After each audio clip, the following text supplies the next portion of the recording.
First ever factory outlet Mukinda Jewelries, KBHP, Somajiguda, Suchitra, Hanmakonda, Kottapet, Chandanagar, Khammam.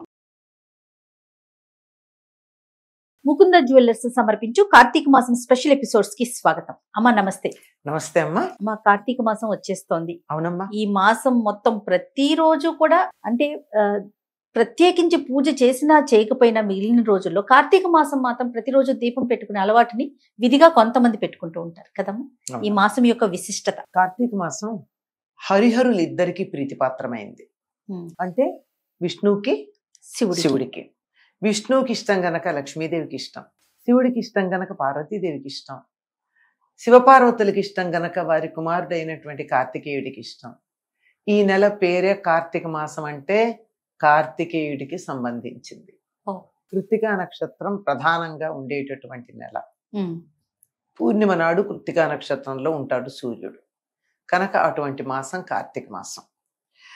Krittika నక్షత్రం అగ్నితత్వానికి సంబంధించింది.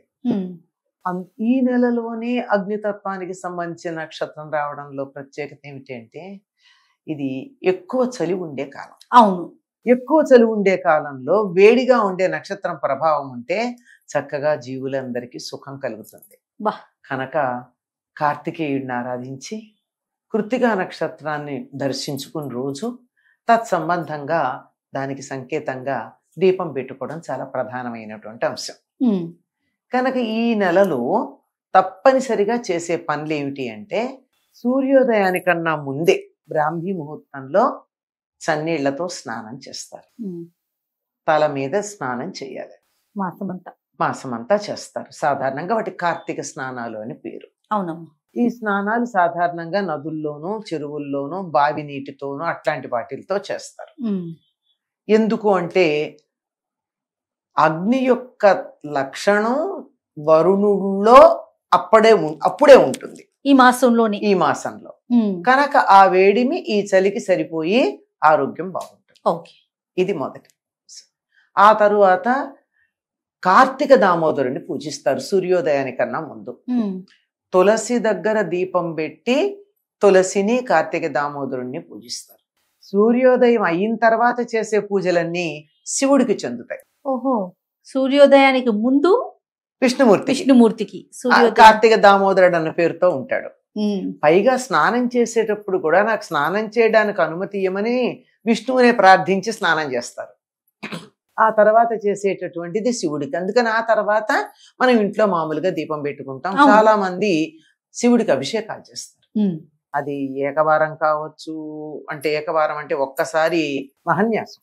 ఏకవారం అంటే ఒక్కసారి మహన్యాసం చేసుకుని అందులోనూ నమ్మకంతో చేయడం. లేదు కొంతమంది 11 సార్లు చేస్తారు. ఏకాదశులు పుణ్యమ మొదలైనటువంటి సందర్భాలు అఖండంగా కూడా చేస్తారు. ఏదేమైనా శివుడికి అభిషేకం చేయడం అన్నది ప్రధానంగా ఉంటుంది. మళ్ళీ సాయంత్రం దీపం పెట్టుకుని తులసి దగ్గర కూడా దీపం పెట్టి అప్పుడు కృత్తికా నక్షత్రాలకు నమస్కారం చేసుకుంటాం. ఉదయము తులసి దగ్గర దీపం పెట్టి కృత్తికా నక్షత్రాలకు నమస్కారం చేయాలి. కృత్తికలు 6 నక్షత్రాల సముదాయం కృత్తికా నక్షత్రం.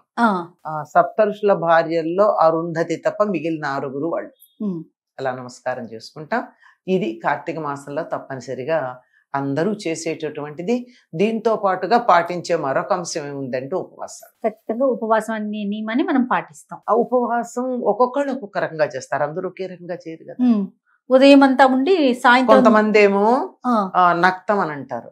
నక్తం అంటే పగలంతా ఉపవాసం ఉండి నక్షత్రాలు వచ్చిన తర్వాత నక్తం అంటే రాత్రి భోజనం చేస్తారు. సాయంత్రం దీపం పెట్టిన తర్వాత సంధ్యా సమయం దాటాక శివుడికి అభిషేకం చేసి అప్పుడు భోజనం చేస్తారు. ఇది నక్తం. మేము నక్తం ఉండలేను అనుకున్న వాళ్ళు అర్ధనక్తం చేస్తారు.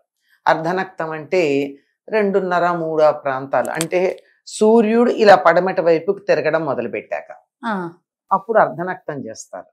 కొంతమంది మేము పగలు ఉద్యోగాలకు వెళ్ళాలి, పనులు చేసుకోవాలి, మాటకి కుదరదు అనుకున్న వాళ్ళు పగలు భోజనం చేసి రాత్రి మానేస్తారు. ఏదో ఒక నియమం పాటించటం అన్నది, ఆహార నియమం పాటించడం అన్నది మనకి కార్తీక మాసంలో కనపడుతూ ఉంటుంది. వీటితో పాటు వనభోజనాలు ఒకటి, వీటితో పాటు ఉండేది వనభోజనాలు తప్పనిసరిగా ఉంటాయి. అవును, ఇవన్నీ కూడా. అమ్మ మనకి ఈ నెలలోనే మనకి వనభోజనాలు చేసుకుంటాం. కార్తీక మాసంలోనే అందరం కలిసి వెళ్ళి తర్వాత నాగుల చవితి కూడా చేసుకుంటాం. ఇవన్నీ కూడా మనం విశేషంగా చూస్తాం కదమ్మా. కార్తీక శుద్ధ పాడ్యం ఏదైతే ఉందో ఆ రోజున గోవర్ధన పూజ అని చేస్తారు. గోవర్ధన పూజ బలిపాడ్యమే అని కూడా అంటారు. అవును. ఈ గోవర్ధన పూజ ఏమిటంటే మొదటిసారి కృష్ణుడు గోవర్ధన పర్వతానికి పూజ చేయించిన రోజు. ఆ రోజే అందరినీ పిలిచి ఎవరిళ్లల్లో వాళ్ళు వంటలు చేసుకొచ్చి గోవర్ధన పర్వతానికి పూజ చేసి అందరూ తెచ్చిందంతా కలిపి ఆ చెట్ల దగ్గర ఆ కొండ దగ్గర తినమన్నారు. దానికి సంకేతంగా అనిపిస్తుంది కార్తీక మాసంలో అందరూ కూడా వనభోజనాలు చేయడం అన్నది. ఇలా కూడా ఎలా ఉంటుందంటే అందరూ కలిసి భోజనం చేయడం ఉంటుంది. ఇది అంటే సమాజంలో ఉండేటటువంటి అసమానతలు మర్చిపోయి అందరం మనం అంతా సమానమే అని చెప్పడానికి అందరూ కలిసి తినడం. ఇది గోవర్ధన పూజ. ఆ తర్వాత ఉన్నటువంటిది మరుసటి రోజుని భ్రాతృద్వితీయ అంటారు. ఇది పాడ్యం అయితే ద్వితీయ. అంటే మనకి రెండు కూడా లేవమ్మా. భ్రాతృద్వితీయ గాని భగినీ హస్త భోజనం గాని మనం చాలా కాలంగా అలవాట్లో లేదు తెలుగు వాళ్ళకి. కానీ ఇప్పుడు ఉత్తర దేశంతో మనకి బాగా సంబంధ బాంధవ్యాలు వచ్చిన తర్వాత వాళ్ళు చేస్తున్నారు కనుక చేస్తున్నాం. అంటే అన్నదమ్ముల్ని ఆదరించేటటువంటి రోజు భ్రాతృద్వితీయ. ఆ తరువాత రోజు తృతీయేమో భగినీ హస్త భోజనం. అంటే అక్క చెల్లెళ్ళకి వెళ్ళి అన్నదమ్ములు భోజనం చేయడం. ఆ తరువాత రోజు నాగుల చవితి, సర్పాలని ఆరాధించేటటువంటి రోజు. ఇవి కాక సోమవారాలన్నీ కూడా శివుడికి ప్రీతిపాత్రమైన అభిషేకాలు చేస్తాం. పూర్ణిమ నాడేమో తప్పనిసరిగా ప్రత్యేకించి కార్తీక పూర్ణిమ ప్రత్యేకమైనటువంటి విశేషాలు ఉంటాయి. అవును. ఏకాదశులు చెప్పనక్కర్లేదు. ఈ కార్తీక మాసంలో ఓన్లీ సోమవారం 4 గాని 5 గాని ఎన్ని సోమవారాలు వస్తే అన్ని సోమవారాలు కూడా కార్తీక మాసంలో ఉపవాసాలు ఉండేవాళ్ళు చాలా మంది ఉంటారు. 2 ఏకాదశులు ఉన్నాయి. ఆ తర్వాత పూర్ణిమ ఉంది.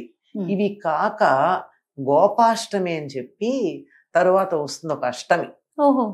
ఆ రోజున మళ్ళీ గోవుల్ని ఎలా అంటే ఇంటి యజమానే గోవులకి సేవ చేయాలి. ఆ రోజు అలాంటి కార్యక్రమం పూర్వకాలంలో జరిపేవారు. సో ఈ విధంగా కార్తీక మాసంలో ఇంచుమించుగా ప్రతిరోజు మనకు ఏదో ఒక విశేషం ఉంది. ఏదో ఒక విశేషం. చాలా పరమ పవిత్రమైన మాసం. చాలా పరమ పవిత్రమైనటువంటిది. ఇప్పుడు ఏది చేసినా చాలా ఇదిగా ఉంటుంది. తైలే లక్ష్మి జలే గంగా ఉంటామని వాగ్దానం చేశారు. లక్ష్మీదేవి ఏమో నువ్వుల నూనెలో ఉంటానని. తైలం అంటే నువ్వుల నూనె, అందుకే నువ్వుల నూనె దీపాలు పెడతారు. గంగ ఏమో నీళ్లలో ఎక్కడ ఇన్ని నీళ్లు ఉంటే అక్కడ ఉంటానంది. కనుక స్నానాలు దీపాలు చాలా ప్రధానమైనవి. తప్పకుండా. నమస్తే. నమస్తే.